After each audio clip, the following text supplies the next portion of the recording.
मुख्तार अंसारी के बेटे अब्बास अंसारी की विधायकी बहाल होने से मऊ समेत पूर्वांचल की सियासत में हलचल मच गई। माना जा रहा है कि इस फैसले ने बीजेपी की उन उम्मीदों पर पानी फेर दिया जिसमें वह मुख्तार के निधन के बाद इस क्षेत्र में अपनी पकड़ मजबूत करने की कोशिश कर रहे थे। बता दें कि 1995 से लेकर अभी तक मऊ सदर सीट पर मुख्तार परिवार का कब्जा है। बीजेपी कभी भी यहां से नहीं जीती है। हेट स्पीच केस में अब्बास की विधायकी जाने के बाद इस सीट पर उपचुनाव की सुगबुगाहट थी और बीजेपी इस उपचुनाव में जीत के इरादे से उतरने के लिए सोच रही थी, लेकिन हाईकोर्ट के फैसले से ऐसा नहीं हो सका। दरअसल मुख्तार की विरासत को लेकर भारतीय जनता पार्टी की रणनीति यह थी कि अब्बास के जेल जाने के बाद परिवार का राजनीतिक प्रभाव खत्म हो जाएगा और वह आसानी से सीट पर कब्जा कर लेगी, जैसा रामपुर में हुआ। रामपुर में आजम खान के जेल जाने के बाद जब उस सीट पर उपचुनाव हुआ तो सपा प्रत्याशी को हराकर बीजेपी प्रत्याशी आकाश सक्सेना ने रामपुर की सीट जीत ली।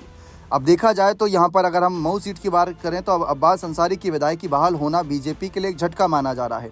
कोर्ट के इस फैसले के बाद अब्बास अब विधानसभा में लौट सकते हैं, जिससे उनका और उनके परिवार का राजनीतिक वर्चस्व एक बार फिर से कायम हो गया।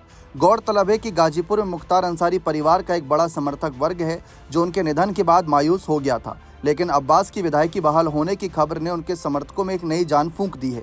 गौर करने वाली बात यह भी है कि यह फैसला ऐसे समय में आया जब बीते लोकसभा चुनाव में बीजेपी को इस क्षेत्र में उम्मीद के अनुसार सफलता नहीं मिली थी। ऐसे में अब्बास की वापसी से आगामी विधानसभा चुनाव में बीजेपी के लिए चुनौतियां और भी बढ़ सकती हैं।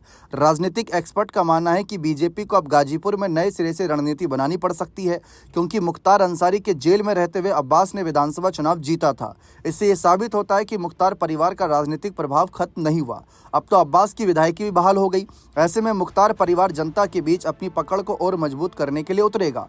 मालूम हो कि अब्बास अंसारी की विधायकी हेट स्पीच के एक मामले में रद्द की गई थी, लेकिन बीते सोमवार को इलाहाबाद हाईकोर्ट के फैसले के बाद उनकी सदस्यता बहाल हो गई। इस फैसले के सियासी मायने बहुत गहरे हैं। ये फैसला न सिर्फ मुख्तार के परिवार के लिए राहत लेकर आया, बल्कि बीजेपी के लिए एक चुनौती भी खड़ी कर दी है। इस चुनौती का सामना आने वाले दिनों में भगवा पार्टी को करना पड़ सकता है। अब देखते हैं यहाँ पर इस सीट पर क्या माहौल बनता है। बने रहें चैनल के साथ। बहुत बहुत शुक्रिया।